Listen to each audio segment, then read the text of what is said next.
Well, hi there, everyone. Welcome to Dome at Home. I'm your host, Scott Young, planetarium astronomer at the Manitoba Museum, and we're really excited to be back for another great astronomy show. We're broadcasting live from an undisclosed location, trying to stay warm in this incredibly clear and incredibly frosty sky. With me, as always, is Mike, and he'll be monitoring the chat, answering some questions and things like that. Mike, how are you doing today? Brr. Yeah. That's all I got. I'm sorry. I got nothing more. That's it. Hey, okay, well, very good. We got people already checking in. You know the drill. Thank you. Let us know where you're listening from. Let us know how many folks are with you. Sure, drop the temperature in there too, because that way you will, you know, it's not a competition. We're all in the same kind of boat right now, but yeah. Someone I just saw go by in the chat, the panelists. The panelists are me and Mike, and everyone else, the attendees, is everyone else. There's a thing that Mike has just dropped into the chat there. We do allow sort of an open chat during the program. So if you have questions, if you don't see the chat window, just move your mouse around. All the options will pop up at the bottom of your screen and you can click on chat. Just, yeah, say hi. Let us know where you're watching. Oh, lots of familiar names going by. Nice to see you. Yeah, -27 here in Winnipeg, where we're broadcasting from. We do try and keep the chat, family friendly and kind of focused. If you ask a question and we just don't get to it right away, it may be because we're saving it up for the end of the show, where we're going to do sort of questions that are maybe a little bit off the beaten path or not relevant to what we're doing right now. But yeah, I think we can pretty much just get back to our lineup here. We had a number of different things come in over the last couple of weeks or so. One of the things that we love is when you send us email, drop us a message. We've been getting pictures of people's work. Someone, if you've been following along with the hands-on activities, there's stuff there that you can do. We've been seeing pictures of people taking pictures of the sky. We had got some great sundog pictures in that we showed last week around, which was awesome. We will be looking at a few other things as well later on in the show. So if you want to see your work up on the big screen here, just send it in to us. You can see the various links that Mike will drop into the chat a few times. We'll put them up on the screen. And from email, you can always just remember space@manitobamuseum.ca. That's the best way to get a hold of us. All right, on with the show. We always like to start every show with sort of an acknowledgement to kind of the patron saint of astronomy communication in Canada, Dr. Helen Sawyer-Hogg. Brilliant scientist, brilliant researcher, amazing science communicator, brought the stars to the public for 50 years. The stars belong to everyone. And so the goal of this show is to help you get to know your stars. The stars that are out there, they belong to you and me and everyone. So let's get you familiar and acquainted so that you're not strangers anymore. So this has actually been a pretty good week. We got some great images in. This was sent to us by one of our listeners. This is Annette that did her solar system model. If you recall, we made some scale models of the solar system a few weeks back. You can see those on the reruns if you want to check that out. It looks like she took my advice and did the inner planets at one scale and then the outer planets at a different scale so that they wouldn't be ridiculously big. Really nice job. Great job, Annette. Thanks for sending this in. And she was using air dry clay, I think, for this and doing some paint. So really nice. And it's been great to see some of the images that have come in from various folks. Oops, went a little bit too far there. Oh, we have some announcements to make. Let's see. I did want to say hi to Lander, who sent us some mail over the course of the week. My friend Charity and Keith and Sarah Furtani watching from Minnesota, and their parents are watching from in Manitoba here. So nice to know that we're bringing folks together to be able to do this during the sort of safe at home period. This whole program is brought to us by the province of Manitoba's Safe at Home program. And astronomy is a great thing to be doing while you're waiting for, all of the things to reopen and all of the things to sort of go back to a bit of normal. I also wanted to say happy birthday to Declan. Declan is turning 9 today, so congratulations on starting the beginning of your 10th orbit around the sun, starting today, right now. You've got another, what is it, about almost a billion kilometers to go for the rest of your orbit around the sun. So better get running. Happy birthday, Declan. Okay, let us move to the night sky.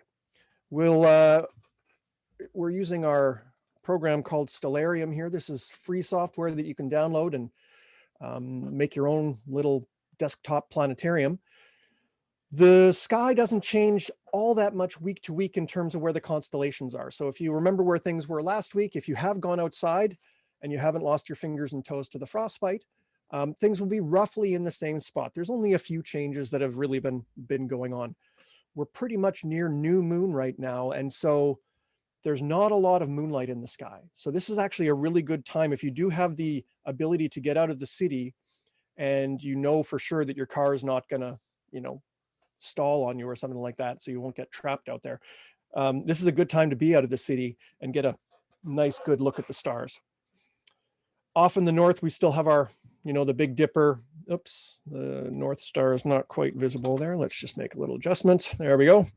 Big Dipper, North Star, Draco the Dragon, pretty much the same spot that we've seen them for the last little while. The changes are off in the east here. If we look off towards the east, we're actually getting new constellations coming up. And so the constellations of winter that we've been seeing have moved high up into the south, but the new ones are coming and they're spring constellations. So for me, this is awesome. When I see the backwards question mark here, the sickle it's called, of Leo the lion, I know that spring is coming.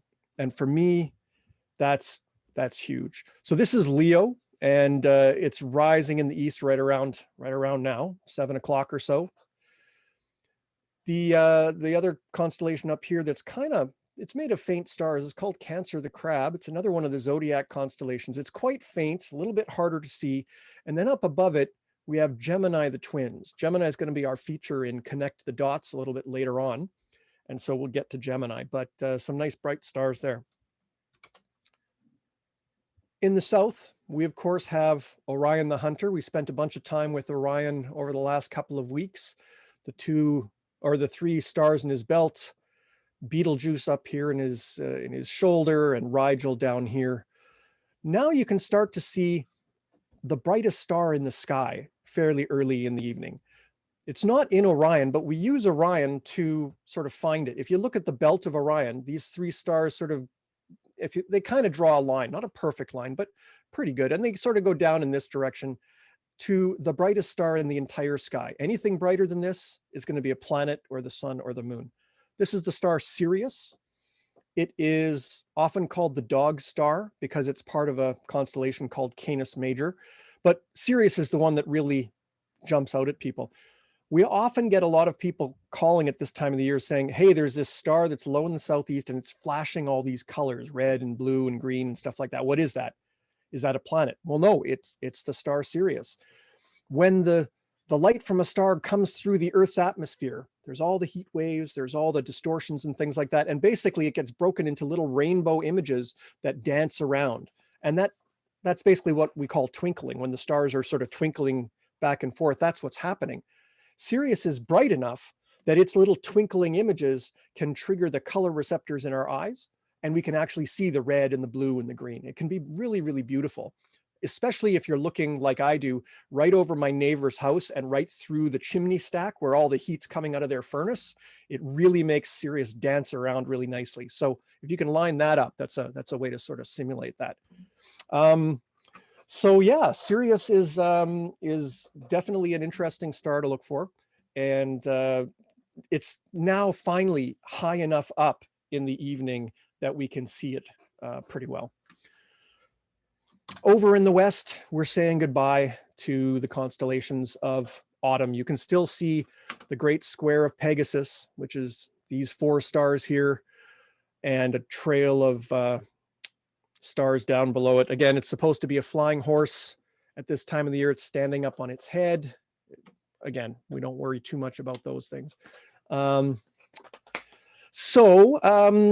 stars, they're fairly faint, and they're starting to get lower and lower. So definitely a challenge to start to see those. I'm seeing some questions go by here. The North Star is over in the north, and so it's not quite straight up. It's above the northern horizon, and you can use the Big Dipper over here to find the North Star. These two stars point right to it.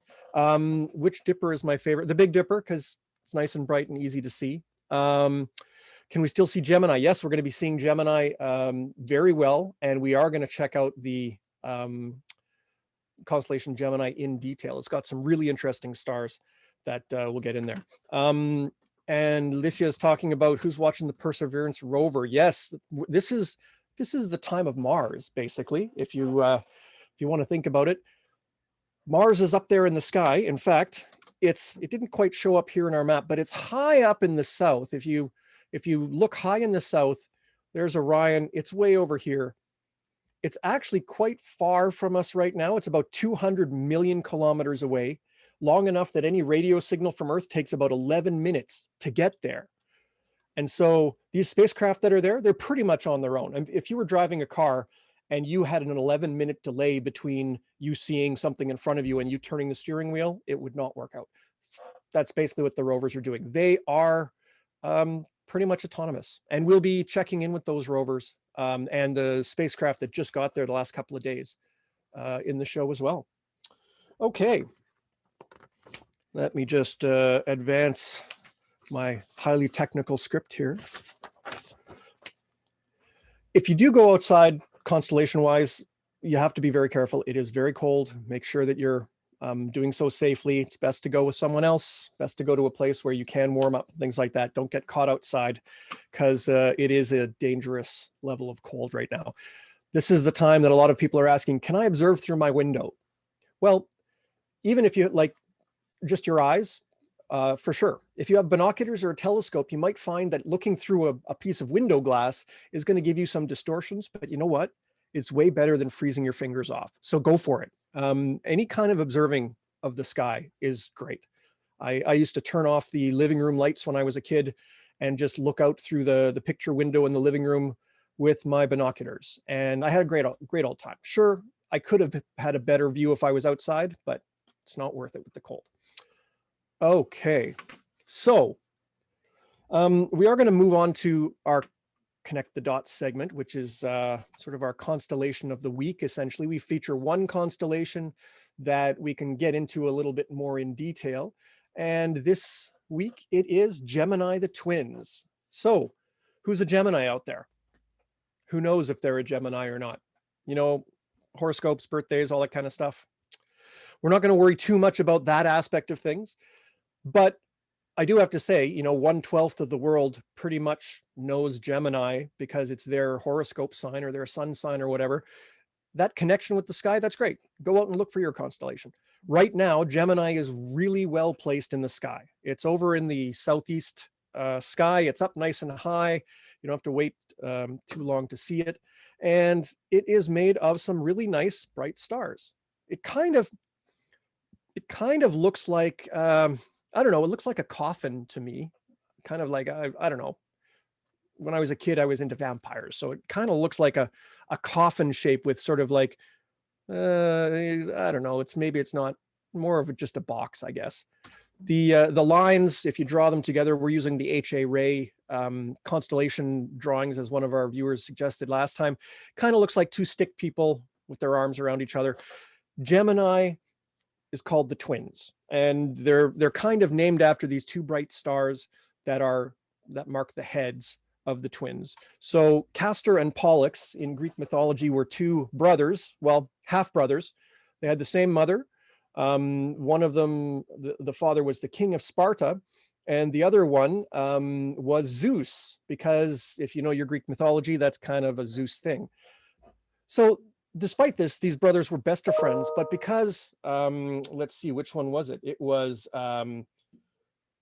Castor was mortal, and Pollux was the immortal one because his father was Zeus. So they were great friends for years and years and years. And then finally, of course, Castor grew old and died, and his brother was so heartbroken he beseeched his father to give his brother immortality. And so the compromise that Zeus reached was to take both of them and stick them up there in the sky where they would be seen forever. It's kind of one of those things that we're not sure where that legend started. We do know that Gemini was in a star catalog put together by Ptolemy in the 2nd century AD. And we do know that in Babylonian times, the 2 stars, Castor and Pollux, were known as the Great Twins, although they didn't have that same kind of myth associated with them. They were just called the twins because those 2 stars are nice and close together, and they are, to the eye, they're pretty much the same brightness. So they kind of look like twins. It makes sense. In the last, 20 centuries or so, we've actually been able to look at those stars in a little bit more detail, though. And so we actually know quite a bit about the 2 stars, Castor and Pollux, and they are nothing at all like what you'd expect. First of all, let's start with Castor. Castor is sort of the top one of the 2. Castor is actually not a star. It is 6 stars, all in orbit around each other. There are actually 2 bright stars that you can see in a telescope right next to each other. In a good telescope, you can see the 2 of them, but each of those is actually a pair of stars, a big white star, and then a tiny red dwarf that's very close to it that we can't even see from Earth. We can only tell that it's there by analyzing the starlight and things like that. So there's those 4, and then there's another pair of red dwarfs that orbit each other, that orbit around the 2 other stars. So you've got this 6-star system all orbiting around. Imagine if you were on a planet that was in this system. First of all, would you go around one of the stars or 2 of them or all of them? Like, how would that work? You probably wouldn't have nighttime. There'd always be a sun in your sky somewhere. You wouldn't know about the other stars. It would always be daytime. It's just kind of crazy. We don't know if there are planets in that system. It's maybe a little unlikely because with all the gravity of all those stars moving around, planets would have a hard time staying, in a stable orbit for too long. But so when you look at Castor, try and, think of it. It's not just a dot. It's not a thing like the sun. It is this complicated gravitational dance of 6 stars. Pollux is a giant star. It's a star that has about twice as much mass as the sun, but it's about 9 times the diameter. So it's basically a giant star. It's very much like what our sun will start to turn into in around 4 billion years or so. I think we talked last week about the life cycles of stars and how eventually stars like the sun, they swell up and become red giants. Well, this one hasn't quite gotten red yet, but is basically heading into that giant stage. And it is only a single star, though. So that's Pollux. Interestingly, for a while, they thought it might be a double star or there's something going on there. Just recently, they've confirmed that there is a planet in orbit around Pollux. So if you've ever heard about these exoplanets or these planets around other stars, well, there's one around one of the bright winter stars that you can see with your eye. You can look at that star, Pollux, and know that there's at least one planet going around it. It's a Jupiter-sized planet that is it's about 1.5 times as far away from its star than Earth is from our star. So it's kind of, it's like a big Jupiter that's a little bit close in. I'm not sure what else is going to be found in that system, if we might find smaller planets or not, but it's not that far away. Pollux is like 33 light years away. That's pretty close. I mean, if we sent a radio signal there, it would only take 33 years to get there. And then if there was someone to reply, it would take 33 years to get back. That's not so bad compared to some of the other distances we've been talking about. Okay. Scott, can I just quickly interrupt? Someone Absolutely. was asking on the previous image of the sun or the star that you had up there, what were those dark spots? Oh, excellent question. Okay. The most stars are not completely uniform. I mean, they look really, really bright, but there's often sort of light spots and dark spots which are areas of different temperatures, where it's bright, it's a little hotter, where it's dark, it's a little colder. And our sun has them as well. We call them sunspots, spots on the sun, poetic name, hey? But basically those are places on the sun where there is a little bit of a few hundred degrees cooler temperature. So they look dark compared to the brightness of the sun. Interestingly, the more sunspots there are, the more activity that the star is actually undergoing. And so if you can look at a star and see how many sunspots it is, it gives you a sense of sort of what's going on inside, which is kind of neat. And actually we'll come back to that right at the end of the show. So that's actually a really fortuitous question. Okay, if you have been looking at the sky, if you either go to a place where it's nice and dark, or if you have a pair of binoculars, or a small telescope, but a pair of binoculars is plenty. There's a little bit of a treat in the constellation of Gemini. So you've got the two bright stars at the head, you've got these stick figures here, and their legs are sort of splayed all over the place. This part over here, this leg here on Castor's leg, sort of, it looks like he's got a leg and then this leg is longer for whatever reason. This little train of stars here. Just off to the side of that train of stars, right in that sort of region, is a beautiful little star cluster. It goes by the poetic name of M35. It's the 35th cataloged object in a catalog put together by Charles Messier in the 1700s, that we call the Messier catalog. So it's kind of like the greatest hits of the sky if you're looking with binoculars or a telescope. So if you do have binoculars, take a look in that spot and you'll actually see this beautiful cluster of stars here. And if you are looking in a telescope, there's another even smaller star cluster just off to the side. So the main star cluster is something like 3,800 light years away. And then this other one off in the distance is like 9,000 light years away. So we are way off in distance here. Even though it looks like it's close to Castor and Pollux, that star cluster is way off in the distance. We talked about star clusters as sort of part of the life cycle of stars in terms of how stars are formed or things like that. Actually, we got into detail quite a bit in the last episode. So if you want to catch up on that, the episode 5 had a whole sequence on how star clusters are made and how they sort of fit in with all that. So this star cluster is basically like the Pleiades star cluster that we see, except way farther away. So we can't see it as good. We just see it as this tiny little cluster of stars. So Gemini, it's got some bright stars in it, some interesting stars that we can sort of imagine as we look at them. There's a nice little star cluster and so on.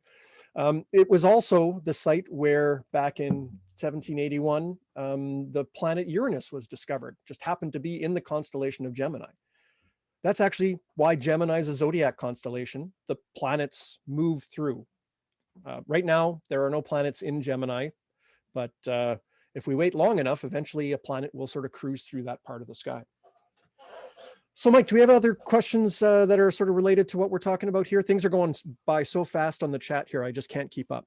Yeah, there are lots of questions, and I just want to remind our participants on Zoom that we're trying to focus on the questions that are relevant to what we're talking about in tonight's topic. So there is one good question that I think so at least one person wants to know, and I think others might as well. Can someone's telescope see M35? Absolutely. In fact, if I was to make a list of things that would be good to look at with a telescope, M35 would be near the top of the list, probably like number 6 or number 7 after the moon and the planets and the Orion Nebula. It's a beautiful little star cluster. There's a couple of hundred tiny little fragments of diamond dust on velvet is kind of what it looks like when you look in through a telescope, especially on a nice dark night. I think we've talked about the book Night Watch, and actually the star maps that you can download from our Dome at Home site has a location of where that is. So you'll be able to sort of see where it is and where to put your telescope. All right, we will do some sort of broader questions at the end of the show. So if we didn't get to your question right now, ask them again when we get towards the end, and we'll get there. I know that this is, the universe. It's a big topic. People have a lot of questions. Okay, we're going to talk about Mars. I have to say this is super exciting because going to the planets is really hard. And, sending a robot spacecraft all the way to Mars to go into orbit or to land or things like that, it's been tried a whole bunch of times. Only about half of them have been successful throughout all of human history. There's been, like, I don't know, 35 attempts, and only about half of them have made it. So we had 3 that were launched in July from Earth, and 2 of them have arrived, and so far everything's working well. I think my favorite one is this one. This is the Al Amal spacecraft launched by the United Arab Emirates. It's their very first interplanetary probe. And about 10 years ago, they sort of said, we're going to start doing science, and we're going to use it to inspire the people in our country. And they went into a big push to get a lot of young people involved in science, particularly young women. Over a third of the workforce on this mission is young women working on the project, and it's a big risk. And so we were watching on Wednesday as the probe was going in, and they were all watching live. And as you can imagine, it's a bunch of scientists all watching the screen and sort of biting their nails and so on. And then they all burst out clapping and jumping up and down and stuff like that. It was awesome. So Al Amal, which means hope in Arabic, is now in orbit around the red planet. We haven't got any pictures back yet. These are animations and images of the actual spacecraft, but basically it's about, I don't know, it's kind of like the size of a washer dryer. That's sort of a standard orbiter kind of thing. It's got some solar panels and a big satellite dish to talk to Earth.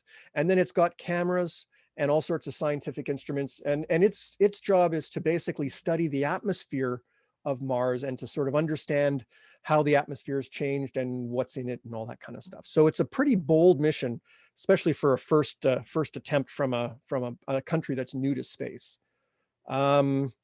So let's hope that hope does lives up to its name and send some good stuff back in the next little while. So it was launched in July. It's now captured in orbit around Mars, and they'll be refining that orbit so they can have it go in nice and close and be able to deal with getting nice close pictures and so on.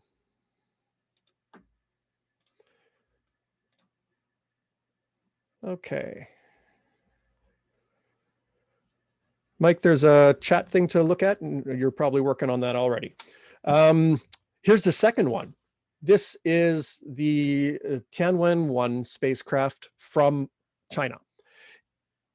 This is probably the coolest picture that's been taken in the last little while, because they have this scientific spacecraft going to Mars. It's an orbiter, a lander, and a rover, which has never been done before. It's probably the most advanced Mars spacecraft ever. And what's happened is they didn't just put all that stuff on there. They put a tiny little satellite on it that is basically nothing more than a selfie cam. And when it was on the way to Mars, they shot this thing out the side just so it could fly off into space and look back and take a selfie of the spacecraft. We never get to see the spacecraft from inside or from outside because all the cameras are on the spacecraft, right? So this is actually pretty cool.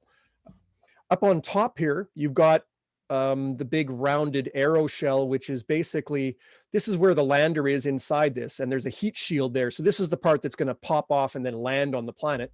This is the orbiter, where it's got the communications dishes and the solar panels and stuff like that. So this arrived mere hours after Al-Hamal.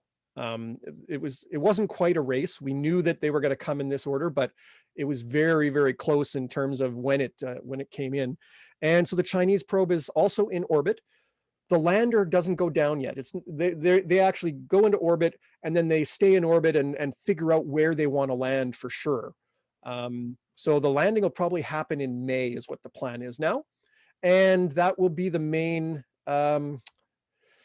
thrust of sort of their effort then. The lander will land, the rover will go off and start doing some experiments, and there's all sorts of cool things happening.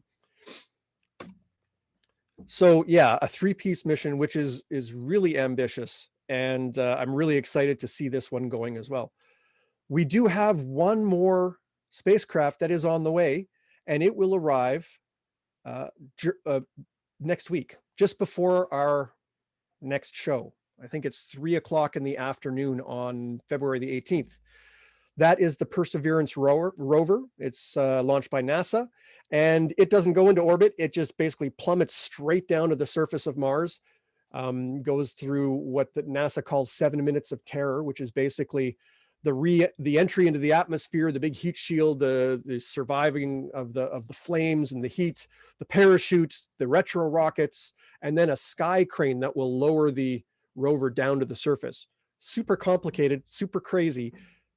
It worked for the Curiosity rover a few years back, so I have hopes that it will work for this.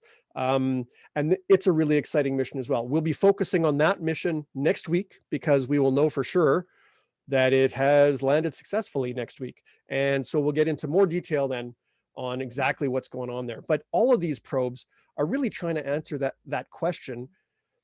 What was Mars like in the past? Was there ever life there? And we're not just asking because we want to know. We're asking because we want to know about planets. We live on a planet. So by studying Mars, it's like a second case study to look at. We can't just take the Earth and change a bunch of stuff and see what happens. Well, I mean, we shouldn't. I guess we kind of are, but we shouldn't do that because consequences can be pretty nasty. But by studying Mars, by studying Venus, by studying Europa out by Jupiter, we can learn all this stuff about planets in general. So really, really exciting science. Okay, do we have any questions on Mars that have come by, Mike? Any of the questions or comments that you want to share? Nothing that I've seen so far about Mars. Yeah, Facebook is also fairly quiet about Mars. So yeah, I think you can keep going. Yeah. I think, I mean, pretty much you can see all of this stuff happen live all over the internet. So people are sort of getting to follow along and things like that. It's really exciting to see, that you get to watch live. Ryan just asked, why is Mars so red? Well, basically it's rusty. All the rocks contain iron, and there used to be a lot of water there, which caused the iron to rust. Now the water's all gone. We don't know where it went, but the rust is still there. And so that's essentially what the outer surface of the planet is. Cal was asking about, do these probes get close enough to collide? Well, Mars is about half the size of the Earth. So it's a pretty big area. And it doesn't have nearly as many satellites around it as the Earth does. So there's really not much danger of collision. They do sort of coordinate with the other people just to make sure nobody's trying to go to exactly the same place at the same time.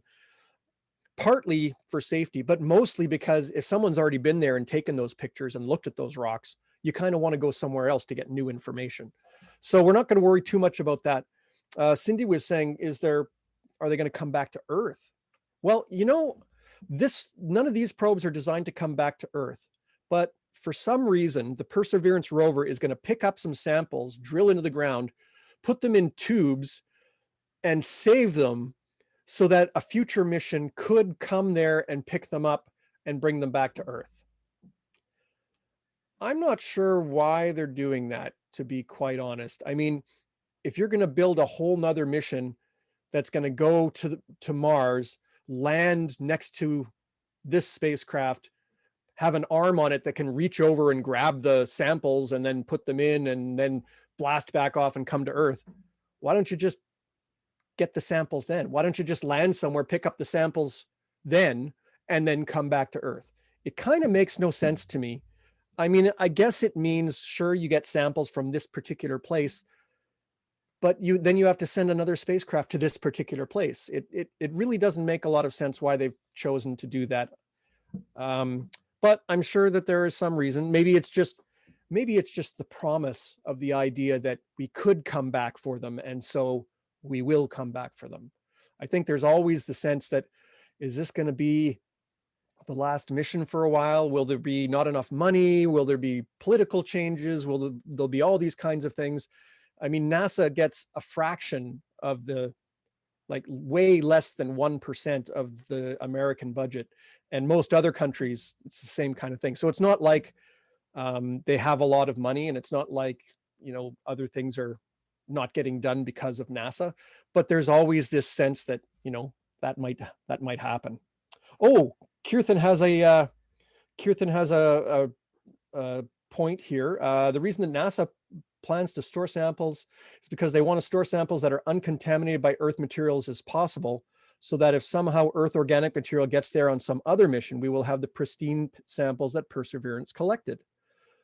That's really interesting. I hadn't really thought about that. I mean, now that many countries are sending probes to Mars, you're going to get more and more material from going from there. And if you land on Mars, well, what if bacteria hitched a ride or whatever? Sure. If you're looking for life, but you brought life with you because your spacecraft was dirty, and then you find life, well, that's not very exciting. So yeah, that's a valid point. Okay. Thank you very much for filling that in. I never quite made that connection, but it does make sense to keep these pristine samples, you know, away from other kinds of contamination. I love this community. Okay, so we have Mars. We will be following along with Perseverance next week. There's going to be live stuff happening beginning about 1:15 Manitoba time. That's Central Standard Time, live through NASA. They have all sorts of stuff, and then we will be on next Thursday at 7 o'clock, and we will basically bring you the highlight reel and get into, you know, everything that's happened. So if you don't have time to watch the whole thing live, join us next week at 7, and we'll absolutely be there for that.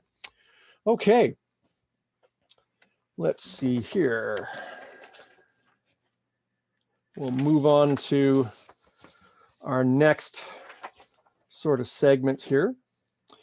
One of the things that we try and do repeatedly is to have, you know, some opportunity for hands-on experiments, activities. We know a lot of folks are, you know, either doing homeschooling or home learning, or they're isolated at home or whatever, and are looking for fun stuff to do. And whenever there's a landing like this, people are usually impressed with the idea that, you know, landing on a planet is fairly difficult. Well, you can simulate a Mars landing or a moon landing yourself with just basic materials. So one of the things that I guess this is kind of a challenge to you folks, but if you're interested in trying this, build your own Mars lander. Build something that can take a pilot, this egg, well, not this egg specifically, but an egg from your fridge. Work with your parents, please. And you can build something that can have this egg survive being thrown up into the air and then coming to crash down. That would be like the simulation of the 7 minutes of terror coming in towards to land on a planet. So what do you do to keep this egg pilot safe? Do you, I don't know, I got a little Pringles container here. Maybe that'll be the cockpit, but he sort of rolls around in there. I'll need some padding. Maybe I'll put a parachute on that. Maybe I'll put some balloons on that. They used airbags on some of the moon landers or the Mars landers in the past. What can you do to sort of make an egg pilot survive a landing like that? If you Google egg lander, you will find a whole bunch of suggestions and activities and even some plans on exactly what you could do to make that work. But we would love to see you take an egg, build something to help it survive, and then throw it up into the air and have it survive. And you can send us videos or pictures. That would be pretty cool. It's a great project, especially if you're doing like the grade 6 solar system cluster. That's got a whole bunch of great stuff there. You can follow us on the Facebook or YouTube, or you can drop us an email if you want to get us videos that way. We'd love to see some of these videos or some pictures of the activities that you've been able to do and work on. All right. Let's see here. We have a little bit of time that we can talk about some of the questions that people had before. I saw a bunch of stuff going through. I saw a lot of people asking questions that I couldn't quite get to then. What would you like to know? What questions do you folks have about exploring the solar system or exploring space or looking at the night sky or anything? Let's see what you got Scott, here. I'm going to jump in here. I've got a question Yeah. from Facebook that I think is really good question. Evelyn has asked, what color was Mars before it was red? Oh, that's a great question. I have never been asked that question before. So we don't know for sure, of course, because none of us were there. We suspect that for a big period of time, Mars was blue like the Earth is blue because it had oceans of water. So we think that it was a blue planet for a while. Before that, it probably went through the same kinds of stages that the Earth did, where it was sort of gray rocks and black volcanoes and things like that. We're not sure what happened with Mars's early atmosphere, if it had the same kind of volcanic activity that Earth did. So there might have been periods where you couldn't see the surface because it was all covered with these thick clouds and smog and stuff like that. But I imagine it was sort of like a grayish kind of bedrock, and then the water, and then the rust. So that's probably the sequence. What a great question. Okay, let's see. Lots of other questions coming in here. We think Mars was probably about 50% covered by water, Ryan. It may have had continents like the Earth, but Mars is too small for its core to have a lot of heat in it. You know, here on the Earth, we have the continental drift. The plates move around, the continents move, and over long periods of time, we had continents crash into each other and move apart and stuff like that. That didn't really happen on Mars. It's just too small to have that kind of internal heat to drive that. And so basically what we have is, you could take Mars today and pour water into it, and it would just fill up all the low areas, and the parts that were, you know, still sticking out, that would be the continent. And it would be pretty much a half and half of the planet. One half of the planet is pretty low lying, and the other half has got where all the mountains and things like that are. So great question. Let's see, what do we have here? When is the thing landing on Mars? That's Thursday the 18th is the landing of the Perseverance rover. And then the Chinese rover will land sometime in May, and they probably won't tell us in advance. They tend to announce successes rather than announce when things are going to happen. They focus very internally on the way they do their missions, rather than sort of doing it live on TV. Malcolm says, when do you think people will be able to go to Mars? When I was a kid, a long time ago, they were saying, oh, 25, 30 years, people will be walking on Mars. Today, 25, 30 years, people will be walking on Mars. It's not that we don't have the technology or the ability to go.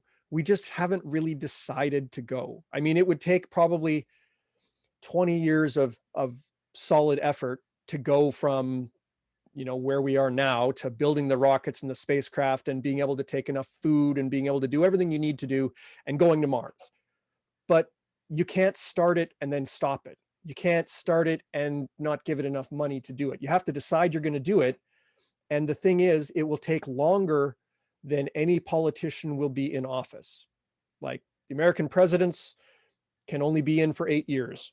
So if it doesn't happen in 8 years, they don't get the credit for it. So it hasn't essentially happened. That's literally one of the reasons. I think, though, that with all the private companies that are starting to get into space, and you've got folks like Elon Musk who wants to take 1 million people to Mars in 5 years. Yeah, I'll tell you a secret. He's kind of crazy, but he's the good crazy, because he's the person that is sort of saying, this is what we could do. He doesn't know how to do it necessarily, and it doesn't happen as fast as he wants it to, but he's pushing. And I think that's in some ways pretty helpful, because it makes the slower space agencies like NASA and the European Space Agency and so on have to sort of compete a little bit. So we'll have to see.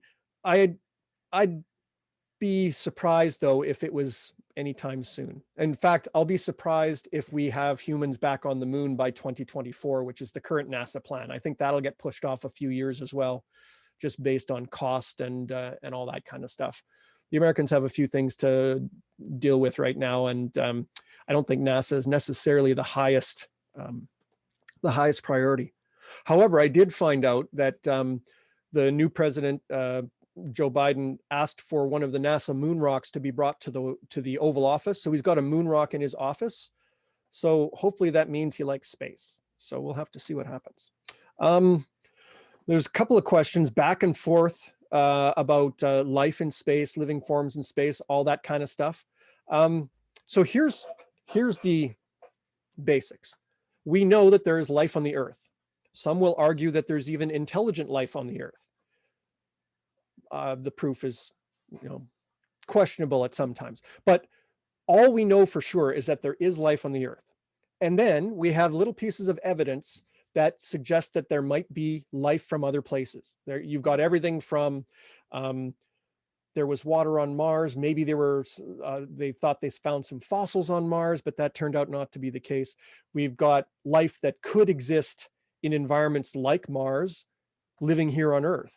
And then you've got things like people say that they've been, kidnapped by aliens. And then you've got people that have seen things in the sky and stuff like that, and perhaps they're alien spacecraft.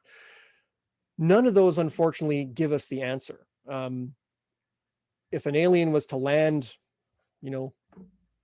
and walk up to the United Nations or somebody like that, take me to your leader kind of thing, sure, then I'll take that evidence. But until then, if it's just someone's story, unfortunately, there's lots of reasons that people could see lights in the sky that don't necessarily mean that they were aliens. So I'd love to say that there's proof of life out there, but there is no proof. However, it's almost inconceivable that there isn't some kind of life out there somewhere, because if you've ever had to clean the fridge, life grows everywhere. Like wherever you want to, wherever there's any kind of environment that is not totally toxic, life will grow there. You'll get mold growing, or you'll get algae in your fish tank, or you'll get little shrimps living down at the bottom of the ocean by a vent that's pouring out hydrochloric acid in a volcanic vent. I mean, really nasty places, life can still exist there. So why wouldn't it be out there somewhere? I just do not think that those people, those forms of life are advanced enough to be building spaceships to come flying here. So, and that doesn't even get into the whole thing about distance and so on. So I'm pretty sure there's life out there, but the evidence still to be found. We do have let's see, a couple of other questions. Something about when the stars go down. So when we're looking at the sky, and let me just go back to our sky here, and we'll just turn on the fast forward. Essentially, when we're looking at the sky, things in the sky appear to move. The sun rises and sets, the stars slowly move, and so on.